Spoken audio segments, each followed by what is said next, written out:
Let me tell you about him. King of kings, Lord of lords. There is no one like him. There is none at all. Alpha and Omega, resurrected Savior. Jesus is his name. Let me tell you about him. What's going on, God Gold family? Hope y'all having a good day. All my little cowgirls and cowboys out there. Hope y'all are doing just fine. I couldn't help myself but show off my cowboy hat one more time for y'all. I'm super excited to share with you a goal today that has been more personal than, I don't know if I've ever had a goal this personal before. And it has humbled me.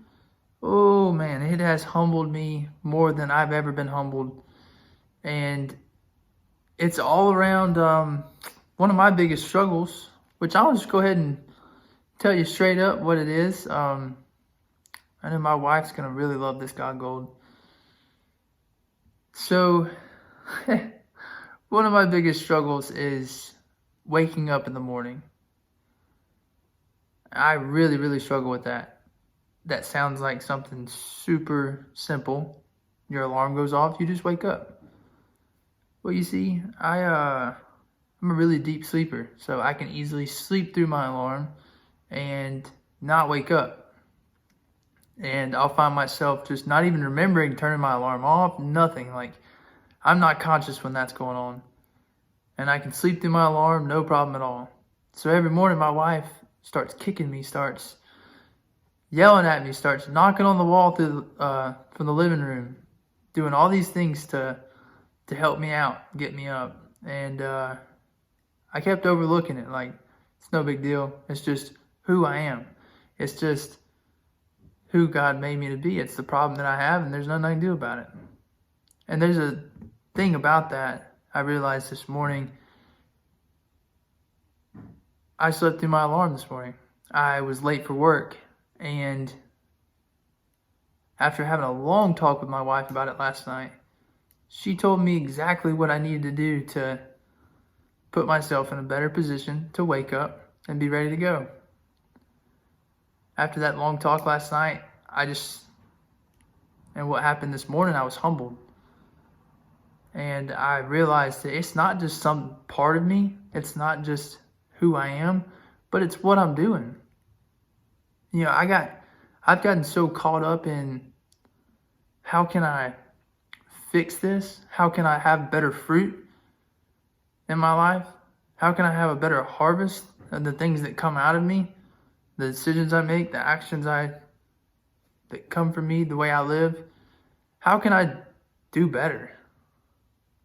And I get so caught up on that. But in reality, and my wife's told me this 100 times, and I'm going to make sure to give her credit where credit is due. Also, thank you so much to the Lord. And it's so cool to see how His grace works through these moments where we mess up and we fail, but He continues to teach us and continues to open up our eyes to see where we messed up and teach us how to move forward. And this verse right here, Galatians 6:9, which it says, "So let us not get tired of doing what is good. At just the right time, we will reap a harvest of blessing if we don't give up." And I realized that I've gotten so worried about the fruit of my life, the harvest, the result, that I completely lost track of the fact that that doesn't matter. If I focus on that, it's not going to change anything. I'm really going to fail even worse. Because I can't control the result. I can't control the outcome. But what I can control is the seeds that are planted, the input. I can't control the output, but I can control the input. Some of the output is our bad habits, things that we mess up and deal with. And there's some output that we can control, but most of the times it's just result of what we put in. It's a result of how we're feeding ourselves. It's a result of the seeds that we've planted. And it's this process of seed that's opened me up to see that I can't worry so much about the harvest Because if I worry so much about the harvest and focus on that alone, then I'm going to fail every single time because I'm not strong enough. I'm too weak. I can't control the harvest. But what I can control is the seeds that I plant. So realizing that it's all about the seed. And that humbled me so much this morning. And I told my wife numerous times, I love you. You were right. You were right. You were right. And I'm learning that lesson in marriage. You say that a lot, but I haven't said it much. And I was humbled this morning to the point where I just super thankful for her. I really am. Because, and it's cool how God places people around us that show us truth, show us the way to go, and show us the way that He wants us to go. Like what grace that is when we don't even deserve it. And I could talk about His grace forever, but it's just really cool to realize that I need to stop worrying so much about late at night when I'm going to bed too late, when I'm spent all day working hard and stuff and, tiring myself out. And I'm going to bed way later than I should. And I got to get up really early, so I'm not going to get much sleep.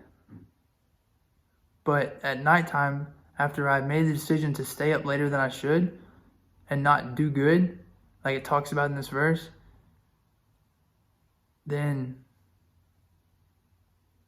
I'm sowing bad seed right there. But then I pray so much, like, Lord, please help me wake up. Please, Lord, please help me wake up.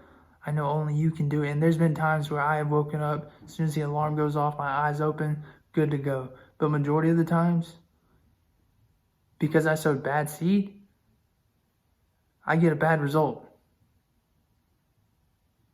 Because I sowed bad seed, I get bad fruit or no fruit. Rotten fruit. And that's just the simple truth of it, that I realized that to get a harvest, to have good fruit in our lives, to be able to serve God and His people and make an impact on people's lives around us, to have output that comes out that impacts others, that serves others, that adds value to others. It starts at the seed. Sow good seed's going to come out. Sow good seed, good fruit's going to show up. If you keep sowing good seed, then good seed is going to sprout up and grow into something beautiful in your life. If you keep sowing bad seed, then you're going to keep looking at this bad habit that you have and wonder, why do I keep doing this? Why do I keep getting this same result? Why don't I get a harvest? Move your head from here and look at here. And that's what I had to tell myself earlier. It's what I learned earlier. Thankful for God and His grace to show me that. It starts at the seed. What seed are you sowing? What seed are you planting? And a big thing I got from this verse is just the simple words. The seed you sow today is a direct result of the harvest you'll have tomorrow. The seed you sow today is a direct result of the harvest you'll have tomorrow. So depending on what kind of seed you sow today, whether that's good or bad, if I stay up too late and I sow some bad seed, do the wrong thing, I make some bad decisions, I drink some coffee too late, just simple little things like that, then in the morning, I can expect some bad fruit. I can expect no harvest coming. I can expect me to oversleep because I'm not doing the things that it takes in sowing good seed to have those fruitful, beautiful harvest type results. And it's not just about results. And I don't want this to sound like self-help, but God calls us for more. God wants us to serve Him in mightier and mightier ways. And it starts in little tiny habits in our lives like that. And I think that's a big thing the writer's showing us here. Don't grow tired in doing what is good. Because tomorrow there will be a harvest when the time comes. And God I know God wants us to have harvest in our lives and I don't think it's material blessings or blessings at all in that kind of sense, like a prosperity gospel type. I don't want to say words I shouldn't say, but I don't believe in the prosperity gospel. I don't believe that it's all about blessings and accumulating things here on this earth. I feel like when he talks about harvest, he's talking about fruit that goes outside of self. That when you sow good seed's going to come out into others' lives and impact them for his kingdom and bring them closer to God as a result of the seed that you have sowed. I sow good seed, go to bed early. I get a good 8 hours of sleep, so I'm rested and my alarm goes off. I'm up, I'm alert. I don't have to start my wife's day off bad. That's a good start right there. One person right there already being affected by that good seed. And then I'm up, I'm ready to go. And my day starts on a whole nother note. So keep sowing good seed throughout the day. And it's little things like that. I'm rested, I'm focused, I'm good to go for the day. And now I'm ready to serve the Lord in my physical body in the best shape it can be in. 9 hours of sleep. Let's rock and roll. I'm rested and ready to rock and roll. Like, let's do it. And you see how easy it is to not sow that good seed. And we're going to talk more about that coming up in the next couple God goals, but just really excited to share that with you. Didn't want to share a lot of that with you because that is struggles that I have, but so thankful for my wife, so thankful for God's grace to continue teaching me and showing me, like, Jordan, you suck. So just trust in me and lean into my word, and I'll show you which way to go. And I feel like that's what it's all about right there for all of us. That we're not that great, we're weak. But when we lean into God and trust who he is, things start changing. Seed starts looking different.